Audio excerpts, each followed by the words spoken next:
here, but we'll go ahead and get started. Everyone else who's just tuning in, feel free to please engage us in the chat, ask questions, give us ideas. If we need to pull your face in here, James will figure out how to do that. But yeah, we're really excited to be talking about the freelance lifestyle today. I don't know how many of you guys know about Jauntboards. Hey, Sarah, what's up? Want to definitely kind of take some time to give a quick sneak peek as to the tool we're building. And we're going to spend some time with Josiah here in a little bit and actually pull one up and brainstorm like the most epic freelancer jaunt board of all time, because we want to be able to provide that to the public. So yeah, I'll go ahead and introduce myself. My name is Nicole. I'm the CEO of Jauntboards. We've got Fletcher on the call. He's my business partner. He's been designing the product, and we just went live a couple weeks ago. And Jauntboards is a platform for independence. A big category of an independent is a freelancer. There's millions of freelancers freelancing globally. Over the next few years, there's going to be infinitely more, which is creating a ton of opportunities and problems in the landscape, which I think is just a fun thing to discuss together as a crew today. But we want to be able to be the platform that doesn't, let me take a step back. There's already platforms out there like Upwork, freelancer.com, Fiverr, and they exist in the gig economy to kind of toss you a fish. You need a project, they've got brands going to their platform saying, hey, get me a good copywriter, or I need a motion designer or whatever. And they're making those matches. We're super thankful for those platforms. They solve a really, really big problem, which is I just got laid off, or I just started my own thing and I don't even know how to win work, right? So we love them. We don't really see ourselves competing with them in a traditional way. But what we found was there's a gap in the gig economy, which is I'll keep talking about the freelancer. You jump into freelancing and you don't really know how to build a business, right? Especially if you've been living in the 9-to-5 the whole time. You may have spent years developing a strong craft. You're really good at what you do. Your team loves working with you. Clients love working with you, but you don't know how to create an entity or become a salesperson or do the marketing or do all the things required to be a business owner. So one of the first things that we want to do is build a platform that democratizes all of that information and makes it super simple for millions of people to get going. But that doesn't solve the problem of how do I get work, right? So one of the most interesting gaps that we found is that there is this underground thing happening. A lot of you guys are probably already doing this, which is Josiah gets a client. Josiah, I'm going to use you as an example, right? He has a background in media buying. So maybe he has a client, they trust him to run their media, and then they say, hey, you're a creative guy. Can you also do our website, right? So he has to turn that work down because he's not a website guy, but that kind of sucks because he'd really like to help his client. What if Josiah could go to a platform like Jauntboards, be able to figure out how to do that? And by how to do that, I mean, get access to a process, get access to the right team to be able to pull it off. And now he's able to say, yes, I can get that done for you. And now he's operating like an agency without even necessarily having to build one. But if he wanted to, he could keep using Jauntboards to continue to scale and grow. So that's like the really, really high level idea of what we're building here. Fletcher, is there anything that you want to add? I mean, I would just add in, I love the comparison of like kind of what Uber did for people, where before you had to go through like the taxi service to get a ride because you trusted that they had your best interest in mind, because otherwise they get, sued or whatever.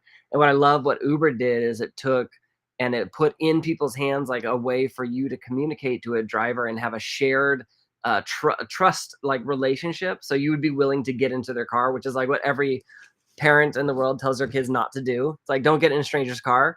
But just this technology enabled people to like build a relationship of trust with a freelance driver and then have a shared interest of where you wanted to go together. And I think that's an interesting story and an interesting proof point that like, if we as freelancers can offer this level of trust enabled through technology, people will absolutely be willing to get in our car And because we can establish that we both have shared interests as the client, we both want to get there together, we both want to see a successful, route take place. And that exchange, like that shift of like, you have to go through these like gates to like this relational kind of trust, I think is a super powerful thing we're watching happen right now.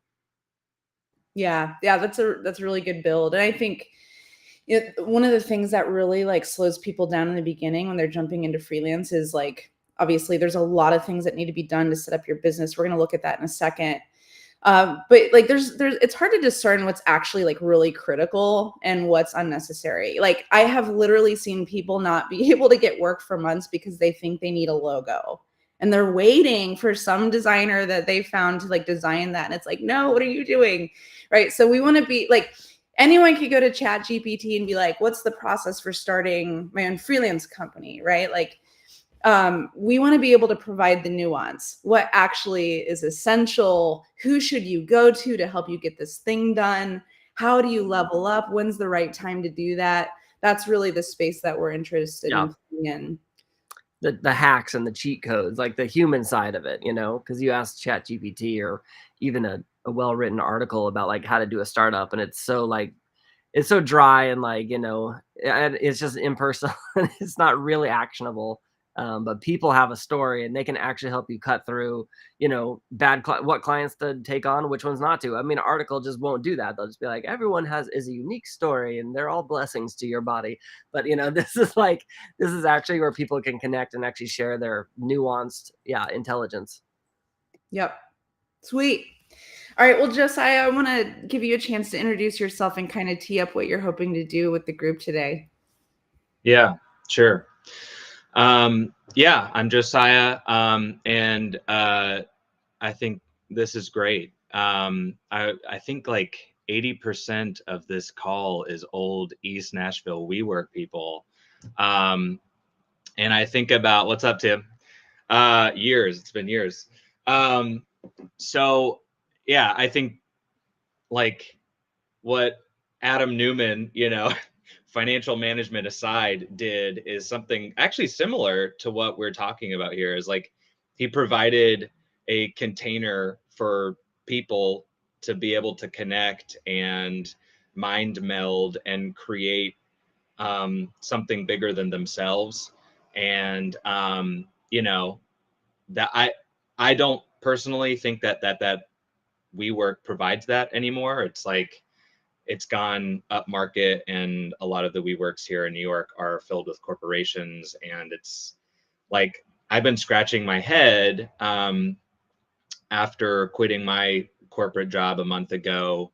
Like, where's my WeWork? How do I meet people? How do I get back into this environment where, because I'm not good at everything, to Nicole's point. I've got a few things that I think I can knock it out of the park, but like, I want partnerships. Like when I am able to like, get together with people, it's just, I see the like exponential energy happen. So, James was my business partner years ago. Him and another guy, Justin, started a creative company, and they brought me aboard to activate the creative into advertising. And Chris was my first client, and he essentially bankrolled Josiah to move from Atlanta to Nashville. So, I mean, this call is just crazy, the synchronicity. No, dude, you bankrolled yourself. You crushed it. It was awesome. So, what a cool. But I find myself in a weird position here where James and Justin did a lot of that initial really tough work where they, registered an LLC. They came up with a logo. They came up with a name. They, just had the balls to just put themselves out there and say, we're going to do it. And then they brought me in, and now I'm finding myself in the beginning stages where I'm trying to rebuild that myself. And I'm like, oh my gosh, this is much harder than I thought it was, like, I guess technically this is the first time I'm doing this. So Nicole tasked me with putting together a Jauntboard that is a process for launching freelancers into their, from, where they were probably a 9 to 5 into their own startup um, freelance career. And so to Nicole's point earlier, like, you can type into ChatGPT, how do I do this? And it'll give you 20 steps, but it's not personalized, and it's not, you know, it's from an algorithm that's like from the internet, and it's ethereal. So I'm trying to like put together something that is nuanced and helpful, and people can actually feel like it's doable. And by the way, what's crazy is I'm following these steps as I'm doing them. so so I'm like personally going around the internet trying to figure it out, and I'm like, also, I just, did a bunch of tax stuff today for the first time and was like, oh gosh, this is such a drag. I want to get to the real meat of the stuff. So all that being said, I'm going to show you the skeleton of what I have. And I fear it may be a little boring, but it's meant to be a launch pad, a starter pack, if you will, of how to kick this off. And then I think a really good use of our time would be to be able to like come in with like individual stories of kind of those start phases. Like, I want to know what your best investment was. Was it an office chair? Was it an accountant? Was it a piece of technology? Was it a software? You know, not to spoil the plot. So, how's that intro? Is everybody feeling set up? Yeah, that sounds good. I think as you pull that up, just to give some context, I don't know who all is here in the chat, but if you're thinking about becoming a freelancer and you've never done it before, like, we want to hear your questions. What things are kind of like, what do you feel really confused about? What's keeping you up at night about taking the jump? Like, let us know there. Maybe you've been freelancing successfully for 10 years and you're here kind of checking out what we're doing. Definitely feel free to contribute to Josiah's point. Stories, nuances.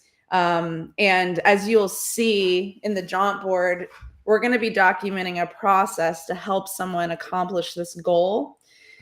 But in every single milestone that they'll be working through, there's going to be opportunities for us to create a portal to send them to some sort of resource on the internet that could be helpful.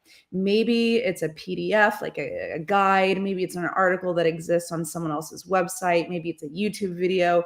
Maybe it's a link to a Jauntboard that you could build out. This is where I think the interesting potential to flow between each of us. Maybe you actually have a background in one of these areas and you'd love to raise your hand and say, hey, I'd love to build out that portal. Please connect to me. Let us know that, because this is the true power of Jauntboards, and I want to begin like building in public and showing people how we're thinking about it on this call. Awesome.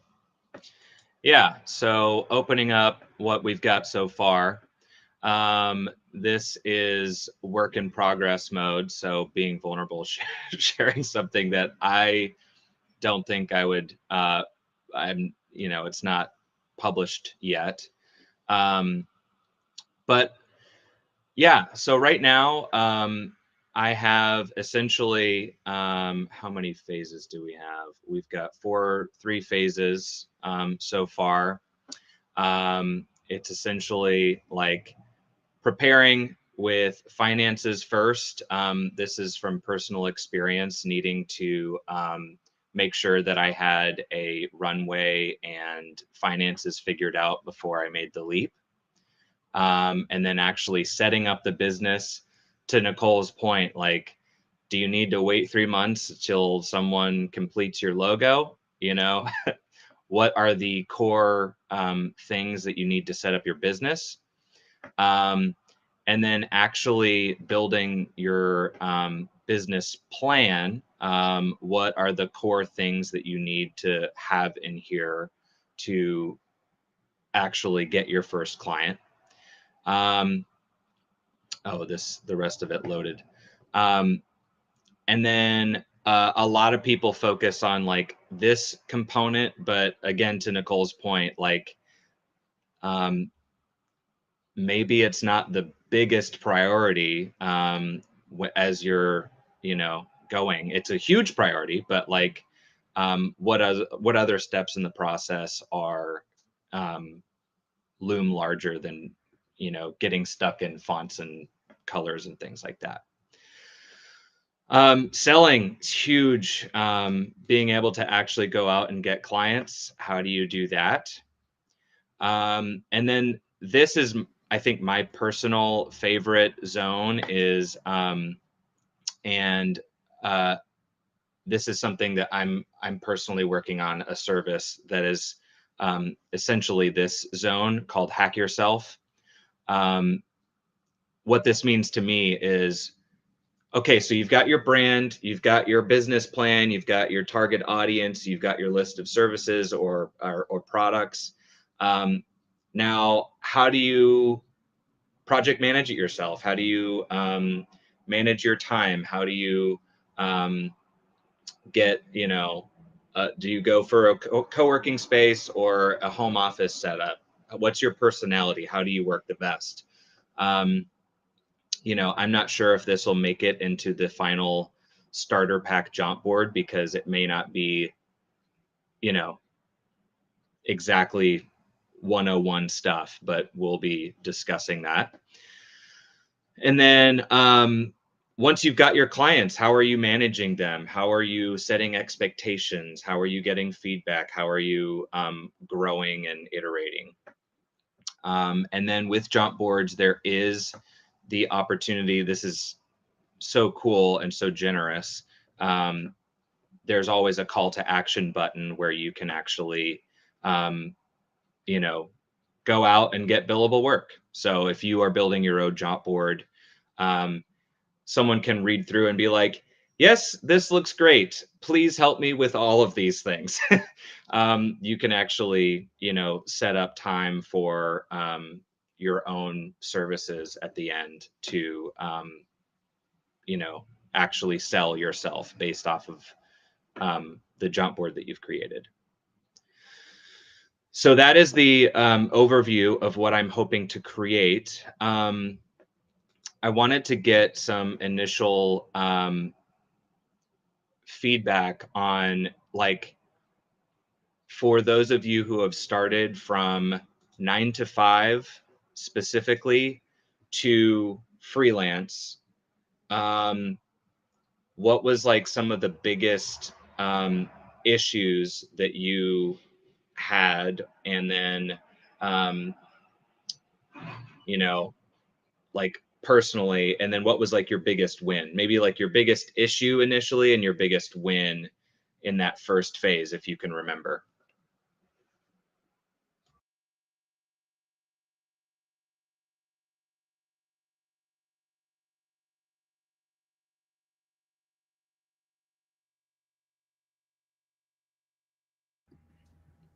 Good question. I'm thinking. Can I take a stab at it, even though I don't feel like I'm there yet? I'm kind of like in the process of going from a 9 to 5 and Okay, building. great. Is that This is cool? perfect. All right. Awesome. Yeah. Totally. So I'm not from WeWork at all. Never worked for them, but I did see the documentary, which was killer. It was awesome.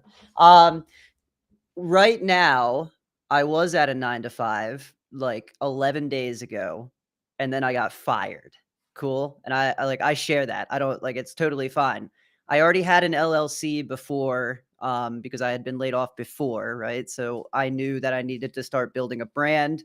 So I had like the LLC was an entity. I had like a little bit of a start. But now I'm in the process of what I think where you're trying to get people, and that's my camera freezes. And that's like right now my day-to-day is like putting out a different fire, right? Like yesterday I had to put up shelves in a garage, but today I need to figure out how to pay the rent bill, which was yesterday. So like my goal today is to make $2,000 regardless of like how this call goes. Um, so that's kind of like where I'm at. So I don't have any wins yet, right? Because I'm still kind of like talking, and hopefully this turns into a win for me eventually. But yeah, that's just kind of where I'm at right now, just for some context. I don't have anything else to add though. It looks really, really cool. And I see a lot of things that like I could build a page about, maybe. Amazing. Yeah. Hey, Tim, Tim. Can't we're hear you. muted. Yeah, well, someone's got me muted. Oh, hey, am I there? Can you hear me okay? Danny, thanks for sharing that, man. That's yeah, I think, yeah, you're at the start of a really amazing opportunity for yourself. So like, it's a way to turn that around.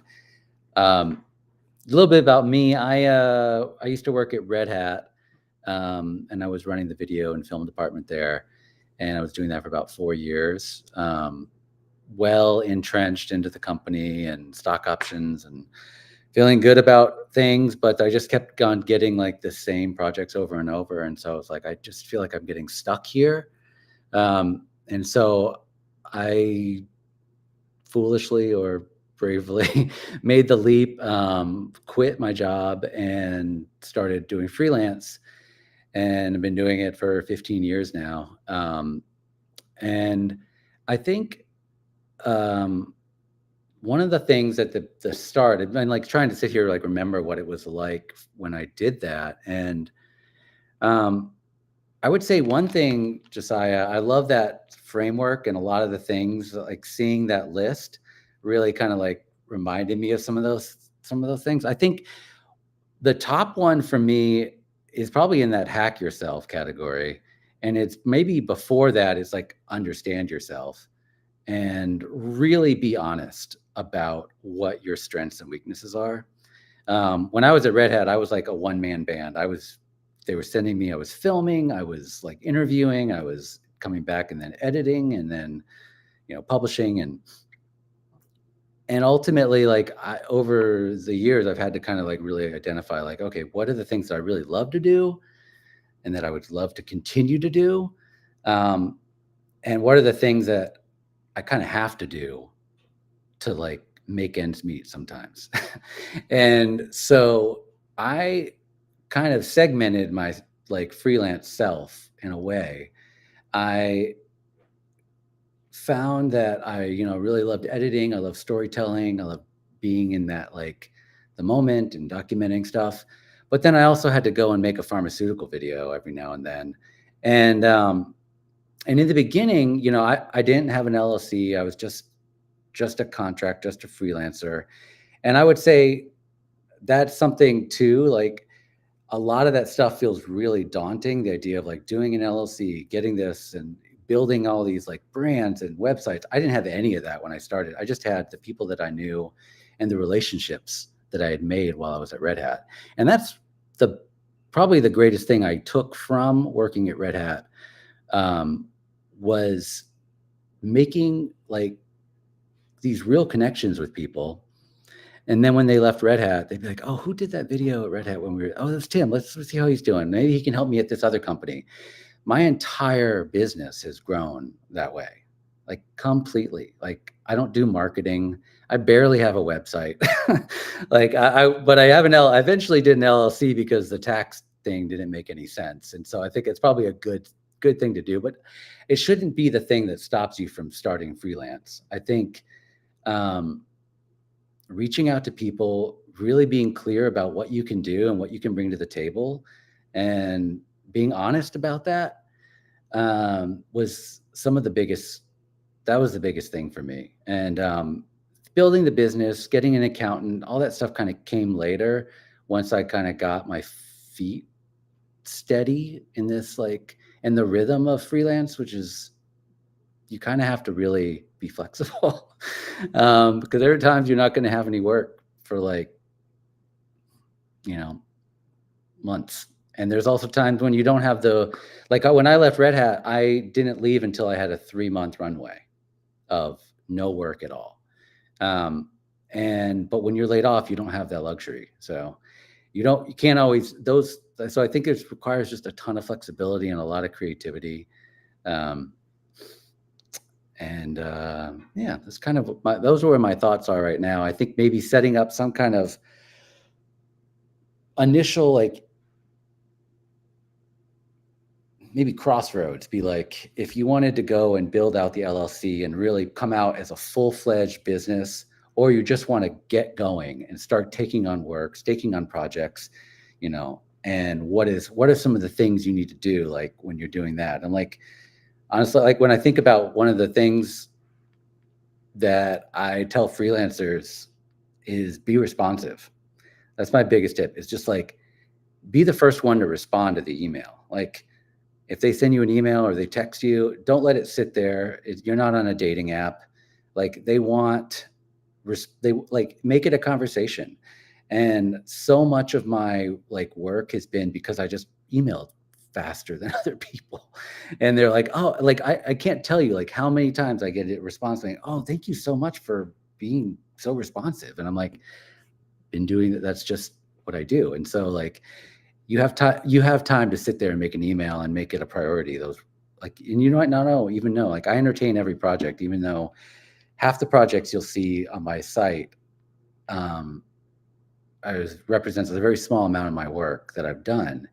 And that's the other thing, is I put out the work that you want to attract, but don't be afraid to take on work that you don't want to do the rest of your life, like making pharma videos for obscure diseases. Like, I've got a lot of those, like, that I don't put on my website and I don't talk about, but that's how I was able to become, like, on my own, like, and self-sustainable.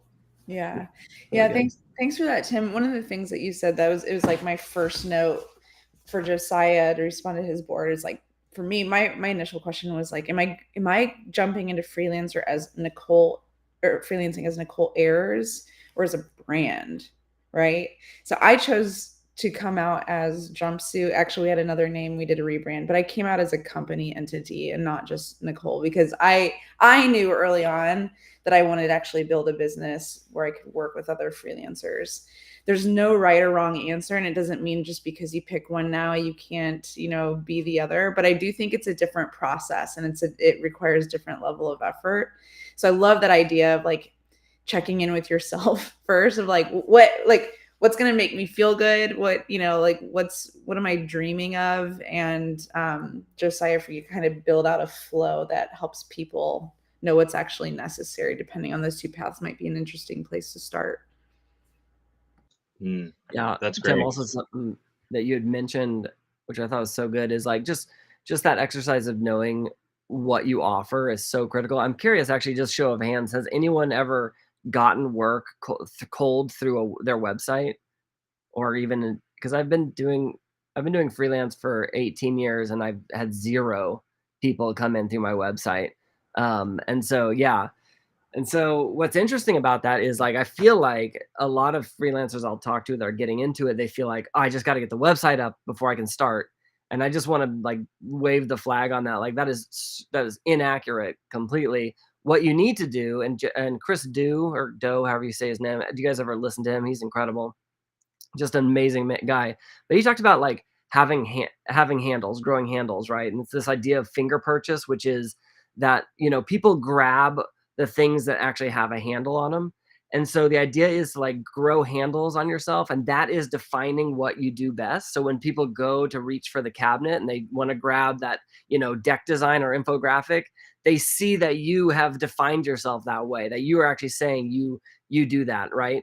And so it's just super, super critical to go through and, like what you said, Tim, like, realize, what do I do? What do I do well? What do I, what do I want to define? And I think that's one interesting thing about what Jauntboards does first. It's about, and the entire priority is on, what are your offerings? Like, describe for us, like, build your Jauntboards. A Jauntboard is your offering, right? What do you bring to the world? And then you get to define why it's different than other people, right? And that's why you get to expose your process and say, okay, yeah, I do digital product design. Why? And then that's what I do really well. Here's like examples of things I've done, but then this is the way I do it. And then I build trust through that conversation. Everything about a Jauntboard is about building trust to get you a sale, not just establishing a brand that you're proud of. Not that comes with time, but that actually ultimately we've all just said zero. Like that doesn't bring you or provide you any new leads. It's relational. And so the best thing you can do, and on Chris Dew's, wisdom is define what you do, and then tell the world why you do it better than anyone else, right? And that is the essence of a Jauntboard. Yeah, that's really well said. I feel like a lot of the websites that we've helped with in the past, especially for agencies and service companies, it's been the same story. It's like, how many leads do you actually get from this? The website's function ends up being to just back up, what they've already said, to just provide like a little bit of additional, like, oh, they're serious. Like it just, yeah, that's it. It's just like, oh, they're serious. It's like they have something. And same thing goes for like social and all these other things. Like, oh, they put thought and energy into this. Yeah. It's just, it helps people say yes quicker because it just builds the trust, I guess. I have an elephant in the room question. I feel like the elephant in the room, if you're freelancing in America, is healthcare.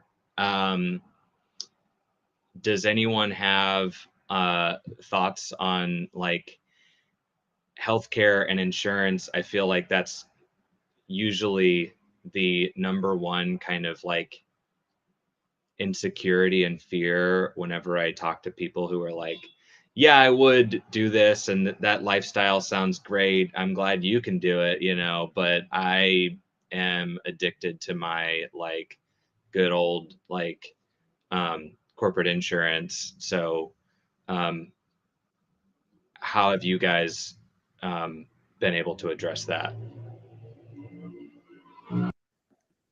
Yeah, I know. I was gonna say, I can say it's just a pain. It's like always a pain. Every year you sign up, you show. Yeah, it's like, where do you begin? And like, I hope that like the more people that go independent, that like that system gets just a little bit easier because more people are demanding it, right? So like that's my hope for it. But yeah, right now it's totally like it's messes with your mind to be like, oh, I have to also do this. Okay, what do I click on? What button do I click on now? I have no idea. So yeah, that resonates heavy. Tyler, also SAP, agrees. He's like, yeah, man, the taxes thing, it's a whole world. Yeah, it is interesting. I mean, just to zoom out a little bit, if you're in a 9-to-5, just ask yourself, is the company I'm working for making money on me? 100% they are. That's why you're hired there. So the idea is, and they're paying that premium. They make it look like, oh man, we're giving you all this stuff. They are charging your hourly rate and they're getting value out of you because you provide an enormous value. And with all the excess value, they're paying your premium. Okay. It's not like you're going to like, maybe at first it feels like I have to make up this difference, but when you move out and you become a freelancer, you are now providing your value at a raw level. So you can charge much more. Like you're not going to go from your 9-to-5 and what you thought you were being charged hourly there. You're moving to a new realm where you are actually providing value in a way that you will actually see the increase in revenue, and paying for insurance or life insurance, whatever the benefits and perks that the 9-to-5 is giving you.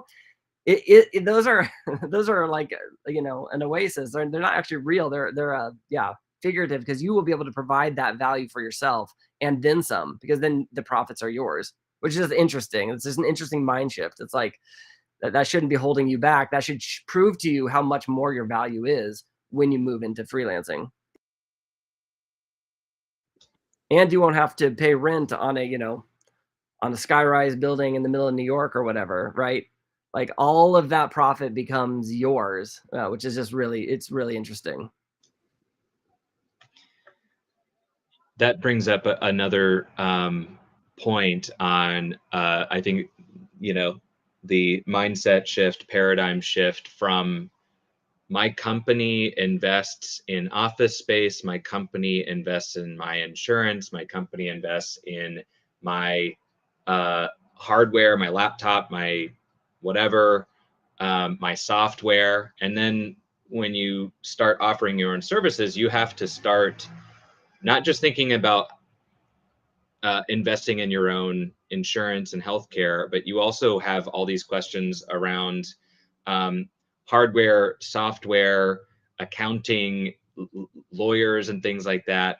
So there's a lot of mindset shifts, I think, required where, you know, if you are used to only working at a company and they provide all of that stuff, you know, so I don't know. I think I personally experienced that where I was like, oh no, I think this actually is worth my investment. Previously, I could have never justified, you know, an accountant, but I just hate accounting so much that when it's like it would hang over my head. And when we finally hired someone, I was like, wait a second, we paid them $600 for an entire tax season. And I sold like, you know, $25,000 while I wasn't worried about that. Like the comparison wasn't even close. But that requires a lot of like shifting in mindset. Yeah, and one day you may get audited by the IRS, which is what's happening to me right now. And you will be very thankful that you talked to a professional early on. Amen. Yeah, that's great. Do you want to expand on that a little bit, Nicole? What kinds of things could you have done initially that would have it sounds like, knowing a little bit more about of the story, that you did a lot of things correctly, thank God, because I think you're going to be fine. But what were some of the home runs that helped you kind of like prep for this? Yeah, I mean, the good news is I'm not corrupt and I've been paying my taxes. So like we'll start there, right? Baseline. I don't know. Honestly, I'm still in the midst of the process. So we'll see how it all shakes out. Excuse me. When I was freelancing, like the first year I was doing everything on my own, and the only person that I hired was an attorney to set up my legal. No, I didn't even hire. My first year I used LegalZoom. Like I just used an online platform. Eventually I graduated and got an attorney. But the only person that I was really working with was a tax accountant, a CPA, and his name's Gary. He's amazing. If you guys need one, he's the guy. But once I really started working with a lot of other contractors and generating 1099s and building the agency, over time I scaled to have a bookkeeper. So this is the person who's like reconciling things in QuickBooks. You know, when I take a trip to Cincinnati to meet with a client, all of that stuff's being organized. I would have hated my life if I had to do that stuff on my own, but that's just me. Some people really like that. So I added on a bookkeeper. And then eventually, when we had a lot of money moving through the agency and a lot of invoices coming in and out, I hired Caroline on our team to do APAR, accounts payable and accounts receivable. So she was handling all of that. Now I have Sarah Gooden, who's on here, who's kind of in charge of that whole operation and making sure it's all flowing. So like, thankfully, I'm in a position where I have a team of people who are helping me like pull things. It's like crazy. You got to like print a bunch of stuff. It's like, you know, I would say right now what I'm realizing that I thought I had everything done well. I think what I'm spinning my wheels on is actually like, I don't think I kept a lot of the receipts maybe that I thought I needed to. But we'll see if that shakes out, if they really like punish me on that. I don't know. I kept receipts for the big things, and a lot of the things I could go back, you know, like this trip to Boston, you know, it's like I have that receipt in my email somewhere, but it just wasn't organized, like that level of granularity. That's the part that's a headache right now. I don't know, Sarah, if you have anything else you want to add into the chat. We're all just kind of wrapping our heads around, you know, how it's really going to go. But Gary, my CPA, I'll tell you what happened is last Friday I got a letter delivered by the mailman, and it was like, you're being audited. And it felt really good for me to pick up a phone and be like, Gary, this is happening to me. And he says, hey, it's okay. Like, you're going to give me power of attorney if you're comfortable with that. I do 2 to 3 of these a year. It's going to be okay. Send me everything they sent you and I'll be in touch. And that, like, having that level of support and expertise on my team was like, it allowed me to have a good weekend, you know, where I didn't like get in my head and go mental. That was amazing. And being able to have other people who have been helping me along the way, you know, Tammy, like, can you pull my, you know, 2021 P&L and give me a breakdown of all the expenses? You know, it's like having that has been amazing, but you won't have that in the very beginning. So I think back to your, keep all your emails. I don't delete my emails ever. I'm one of those people who, what did I have, Sarah? Like 16,000 emails. And she's like, thank you. I'm so glad you didn't delete them. I don't know. You know, you can't ignore systems. As you get busier, as you work with more clients, as you start to work with each other, even if you're not building an agency, but maybe you do work with a couple 1099s throughout the year, that is very common. Make sure that you're building some systems. But I'm going to build a Jauntboard to teach you guys all the things that you really need to know after I go through this process myself, because it is a lot. Yeah, this is breaking news, ladies and gentlemen. And so I think this is going to, Nicole is going to be doing a 201 how to scale Jauntboard. So, you know, with all of this lovely feedback, I'll try and put together a starter pack for people who are trying to take the leap. And then there will be a way to kind of link to Nicole's scaling strategy for when you make enough money for the IRS to actually lift an eyebrow, how to avoid an audit. I'd like to address another elephant in the room. I think the second most common like fear or insecurity I hear when I talk to people who want to jump out on their own is sales, business development. How the heck do I get clients? So I wanted to put it out to you guys on some of your like initial wins. You know, Chris, I haven't, you know, I'm not actually sure what you're up to these days. How are you selling? Yeah, well, I mean, it's interesting. I think it at the beginning, really the majority of the clients that I acquired came through in-person networking. So the Nashville Entrepreneur Center was a good resource. I mean, it's not at the time I would go and actually do a couple of talks and just meet local business owners. And, you know, the word kind of got out that I was breaking out on my own and doing some consulting. And that led actually to my first client, which nearly replaced my full-time income with just that one client. I knew that I needed like a long-term solution. So producing content was kind of like, you know, the play for me. Like, let's get out and produce some content on social. I think what somebody commented that like 70% or something of their gigs are coming through Instagram stories, which I think is awesome. You see a lot of that like on LinkedIn. At the time I was doing a lot of that on TikTok. But then, you know, the online communities also became a pipeline as well after a while.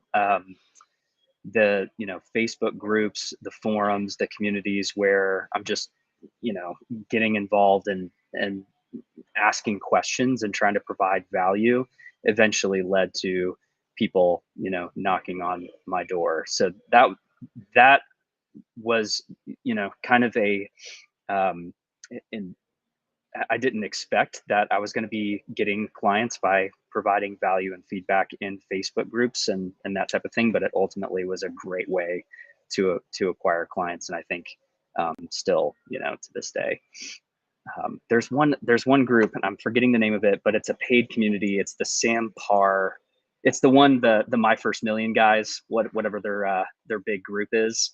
That's a great spot. If you can get in there, you don't join those type of communities and ask for business. You jump in and you provide value, you answer questions, you demonstrate your expertise and your knowledge, and you give until eventually someone's like, hey, I think you know a thing or two. Can you help me out with something? So yeah, that works really well.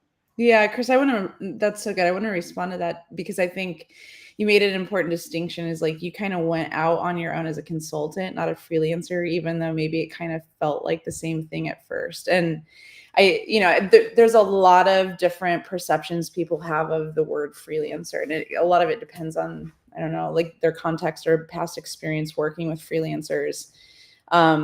You guys know this, there's a huge range. There are people who will make a logo for $15 on Fiverr, and really like that really sucks for people who like it brings the rates down. Like the expectations are just like insane for people who actually have such a huge value to add for real branding work. And so clients don't always know how to discern one freelancer versus another. So when you kind of come out of the gate and say, I'm a consultant, I can help you get projects done, but actually like there's maybe another layer of value here and expertise that I'm bringing to the table. I think that's just like an interesting distinction. I would say I kind of operated in that way while I was freelancing too. Like I wasn't really like going out there asking people for projects, even though I think that's okay. I was asking them for what problems they were trying to solve. And if there was a system I could help build or like a content department I could build, I was thinking and operating at a higher level, which allowed me to sell higher scopes of work, pull in a team. Now, again, that's not going to be everybody's bread and butter, but it's just something to think about as you're knowing thyself. That's huge. Earlier, Danny mentioned that 70% of his Instagram story or his clients came from Instagram stories. Is that right? I would love to personally see a Jauntboard on how you're constructing those, because that's some pretty good. Danny, what do you do? Like, what's your how are you constructing these highly converting Instagram stories? What's the deal? I'm just posting when I'm building shelf. You guys can hear me, right? All right, cool. I'm just posting when I'm building shelves in my garage because I had the post office lady wants to come and film her podcast in my garage. So I've just been filming what I've been doing. There's not a marketing plan behind it. I'm just, hey guys, I built these shelves. Here's my either a newsletter or whatever. And I'm just really packing. Like I like to write. That's kind of my escape in the morning. So I'm just like sending them to a newsletter that I enjoyed writing, and they see a picture of me building and they're just like, oh, let's help this guy out. And yeah, it's been working, I guess. That, and I don't have a product. Like I have 0 products. My product is like an educational newsletter. I know what I'm building towards, and I'm not playing like I don't want to build any kind of company that exists. So I kind of know what I'm doing. So being laser focused is just probably helping me at some point, but yeah. That's awesome. Yeah. Any of my friends that are selling things that are highly visual, I'm just like, put that on the internet, especially right now with TikTok. I mean, it's just insane how much business people can get with like a process video that shows a before and after. I mean, it's like there's a whole hashtag. What's like satisfying hashtag? I don't know. I've lost it. There's so many. I mean, now might be a good time to like tee you up, Fletcher, to show off the product a little bit. We're talking about productizing, what you're doing, about providing services. So maybe to give people a visualization of where the tool's at today. That'd be cool. For sure. Yeah. I mean, we've been looking at Jauntboards as kind of like a guide. You can kind of go in and like walk yourself through someone else's process. But a major, value of Jauntboards is the place where you can define what your services and offerings are and then give that to the world really, really quickly. Honestly, you can kind of get up and running pretty quick. So I just want to kind of give you a quick view of what that could look like. So this is one I spun up for myself fairly quickly. I went in and basically built out different boards for like 3 different categories that I offer, right? So I do marketing services, I can do website design, pitch decks, infographic, blah, blah, blah. I do digital experiences and enterprise consulting. So what this does is after I've kind of defined what my job boards are, it instantly gives me a shareable URL that I can give to whatever, you can post wherever. It has a nice header where it just shows kind of some of the brands I've worked with, an overview of that, and then it just shows what those offerings are. This goes back to what we were talking about before, like defining what you do is the first step to making a sale and closing a sale. And so this does it in a real nice, concise way where people can browse kind of what you do and then reach out to you if they do indeed want to like have you do that work for them.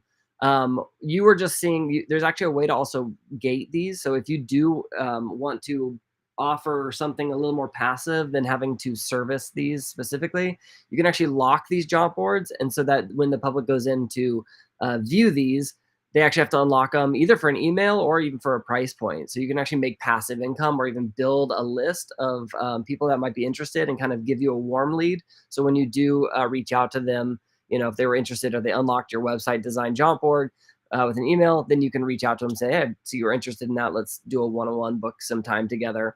But once you've had those built out, it's kind of jumping into one of them, digital product design. They can obviously self-explore. They can jump in, see what your process is, see examples of the work you've done, you know, in the past. You can actually upload videos as well up here so they can like watch you, you know, talk through what it is. And then all with the goal of actually eventually transitioning these and turning them into proposals and work. And you actually complete the work here in Jauntboards as well. And then at the very end of the work, also turn it into a case study where you can kind of start showcasing like, hey, I've done this digital product design for 12 different, you know, companies, and actually write on, you know, you can actually showcase what it looked like when they went through it. And it's just that, it's that building trust, right? You're building trust with your potential clients and just general public of like what you do, why you do it the way you do it, and that they can trust you to get it done. Yeah, to that I would add, like we were talking earlier about people just like delaying making a sale because they think they need a business card or a website or a portfolio or whatever. If they could just get on Jauntboards and have that be their digital business card and their website and their portfolio, they're gonna go live way faster. Yeah. And what I love about this too is like when we're talking about millions of people doing UX UI or millions of people doing video production, you know, like it's not going to be enough anymore just to say like, hey, I exist and I do this thing, right? Like the most Right. helpful thing that you can do when you're trying to get an agency to hire you or a client to work with you is to use a tool like this and say, this isn't just what I do, but this is how I do it. This is how I think about it. And here's my process. You can tell like I'm not just creating designs, but I'm doing a competitive audit. So there's strategy here or whatever, right? Like you are able to out of the gate win that trust and justify a higher price point. That's awesome. Yeah, an additional question I had in terms of actually getting clients was like, I've heard this before, is like, how do you sell if you're an introvert? And because I think, Fletcher, I think you're an introvert. I am. Yeah. This was born out of that question almost, you know, Yeah. it's like building this product was like, trust isn't being like, you know, I've seen I've seen people that are like extroverted, but kind of slimy win deals. And I'm like, I don't want anything to do with that. Like and then you end up having to like prove to them that you're worth it. Like actually the soft sell of an introvert, like just showing like, this is what I do it well, I've done it for a lot of years, this is how I do it, then they say, yeah, I really want you to do it. And now you can actually progress in the relationship because you're not proving to them they made the right decision, you're just doing what you promised and building a deeper relationship to do more work with them in the future. Yeah, and Fletcher, did you want to take people through the journey of like once someone says, "Cool, yeah, I'd love to hire you for digital product design." What can Yeah, you say definitely. there? Yep, I'd love to. Real quick, give me 1 second.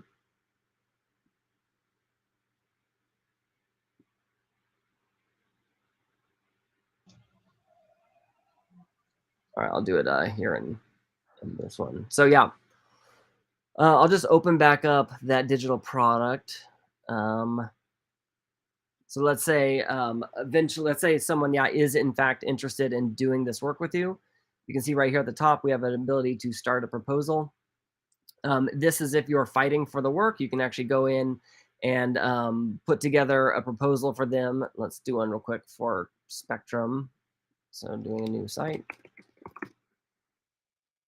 Once you create this proposal,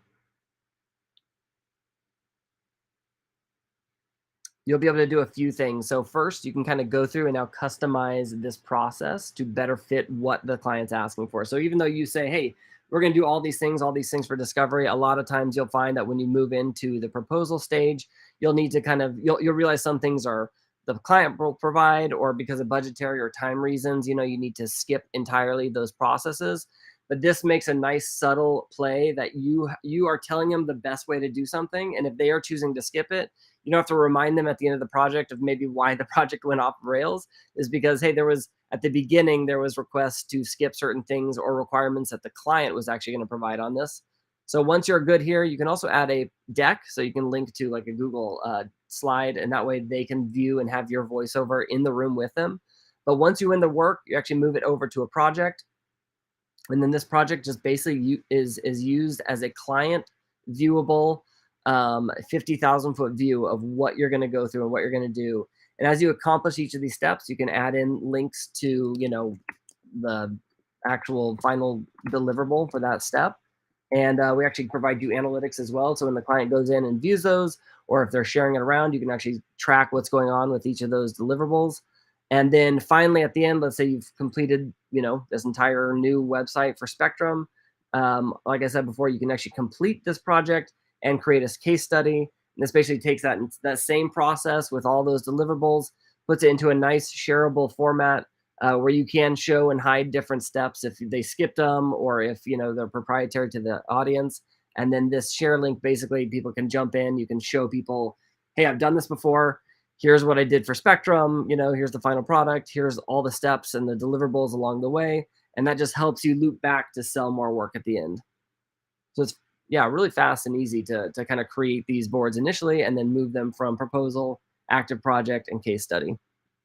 Yeah, I love that. And that whole view that he walked you through is really how Jauntboards could help you provide and fulfill a service. The Jauntboard that Josiah showed you earlier is a really good example of how you could create a product, right? Yep. So in his example, it's a guide. We're going to offer it for free because we're Jauntboards and we want to help millions of people get going, right? That makes sense for us to offer for free. Is there anything else you wanted to show here? No, it's good. I was just going to jump into one. I don't think I have Josiah's in here, but yeah, you can easily gate these things, which is what Nicole's talking to. So you can, make it ungated where anyone who views it can look at your process and jump into them, or you can put it behind an email gate or even a paid gate, which just basically blocks out these steps so they can't inspect them, but they can definitely see what they are. And then when they unlock it, they'll have access to be able to, go through it themselves if they want to. But what we love is that there is always that ability to add a CTA at the bottom. So when they do need your help, after they've bought it and they actually want you to kind of fill out the last few pieces, they can reach out and then have you, finish the work for them. Nice. Yeah, there's just a lot of fluff, right? It's really hard to discern who knows their shit and who doesn't. And so I'm excited for Jauntboards to require a little bit of amount of rigor to be able to say, be a little more transparent with me. I want to see what your process is. Mm-hmm. I kind of want to see some examples of your work, not just the final reel, like what did you do? That's really helpful for me as an agency owner. I get people sliding into our email drip all of the time wanting to work with Jumpsuit, but it's like, every portfolio after a while just starts to look the same. The things that I'm looking to now is like, can I put you in front of a client and how can I know that? Can I get a sense of your personality? Would you be a collaborative team player? Do you feel like you'd be a good culture fit? Unless they're active on social media, I don't have a good way of answering that question without rounds of interviews, which doesn't make sense in our business model. I'm not hiring an employee. I'm trying to get a job done. So we're really building an infrastructure for the freelance and independent economy to really put ourselves out there and say, this is what I know. This is what I know how to do. This is how I do it. And Fletcher, might be cool before we wrap, we're a couple minutes over, but maybe cast a bit of a vision for the future to where this tool is heading and how it's going to empower even more collaboration. Yeah, definitely. So you can see this is in Jumpsuits, you know, kind of all the services that they offer. But imagining, especially as a freelancer, you know, you might be able to do one portion, or if you just got fired from a 9 to 5 and you really knew one portion of a bigger strategic process, you know, definitely being able to kind of merge yourself with other freelancers in the world. So let's say that you do logo design really well, but you want to work with someone else who does, you know, the actual redesign of a website or even more strategic work maybe before you.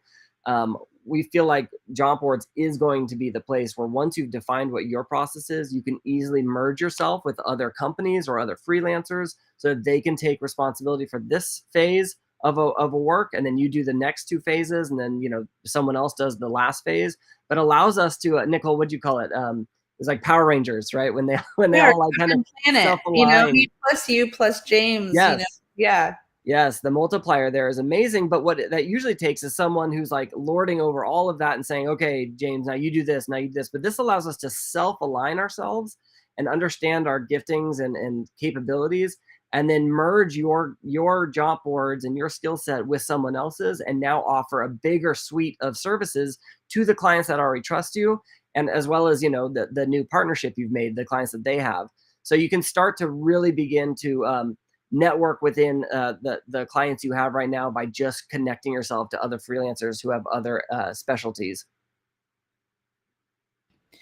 Yeah, nice. And then, you know, the ability to, once we hit a critical mass, have a process marketplace to be able to buy and sell processes will be huge. And, you know, AI is a thing now. So obviously we're not excited about AI taking jobs away from us. We're more excited about it being a tool that empowers us to do our jobs better. So process is going to be a huge thing. You know, how, like, what's a new way to do this to integrate AI? You still need people teaching you and showing you, at least for the foreseeable future. Also, AI's ability, once again, when we hit a critical mass, for a client, like a brand, to come to Jauntboards and say, hey, help me write an RFP. I don't know what to ask for. I don't know what the process should be or what the deliverables should be. Could Jauntboards be the place that helps me do that? And assemble the crack team, you know, whether it's like putting agencies up against each other or pairing up freelancers, but to be able to get that job done, AI is going to need to know who you are, what you do, how you do it. So it's really critical that you guys start building on this now, because there's a really, really big future here on Jauntboards. Awesome. Any last words, Josiah? How to stay engaged with you and what you're doing? This feels like the hot ones. Now let's roll out the red carpet. This camera, this camera, this camera. Show the world what's going on. I am currently developing my services as we speak, and I'm kind of on this journey with all of you as well. So you know, I would love to just, right now I'm just wanting to talk to people. I'm wanting to like help others build and kind of reintroduce myself to the world. So just, I'd love to chat, you know. You guys are all rock stars. Thank you so much for you know, hanging out with us today. I think that's it. I don't know. I don't have any other final things to close us out. Yeah, no, that's fine. I guess the last thing that I would add is, you know, Josiah's building one Jauntboard right now, how to become a freelancer. If you guys have ideas or energy around building a Jauntboard that, could be a really critical Jauntboard to have in this early phase of a startup, you are more than welcome to start using this tool for free and building that for yourself. But if you have an idea that makes sense for like, man, this would be cool if Jauntboards had this, but I'd like to be the guy or the girl doing this in collaboration with Jauntboards, as in the same way Josiah is, please reach out to James Webb or myself. Let us know your ideas, because we are looking for strategic partnerships in the beginning of people who want to be under our umbrella, solving a lot of the common jobs to be done as people are going out on their own and trying to figure out how to spin up their businesses and how to do it successfully. So we're committed to building in public. We're committed to building with you. If you guys want to invest, we have a window of opportunity now where you can actually own shares in this company with us. We're building it for all of you, so we think you should own it too. But anyway, thanks so much for hanging out with us today. We're super excited, and we'll talk again next week, hopefully. Woohoo. See Awesome. everybody. Thanks, everyone. Cool. Thanks, everyone. Bye. Thanks, guys. Bye. See ya. Thanks for the time, guys. Later.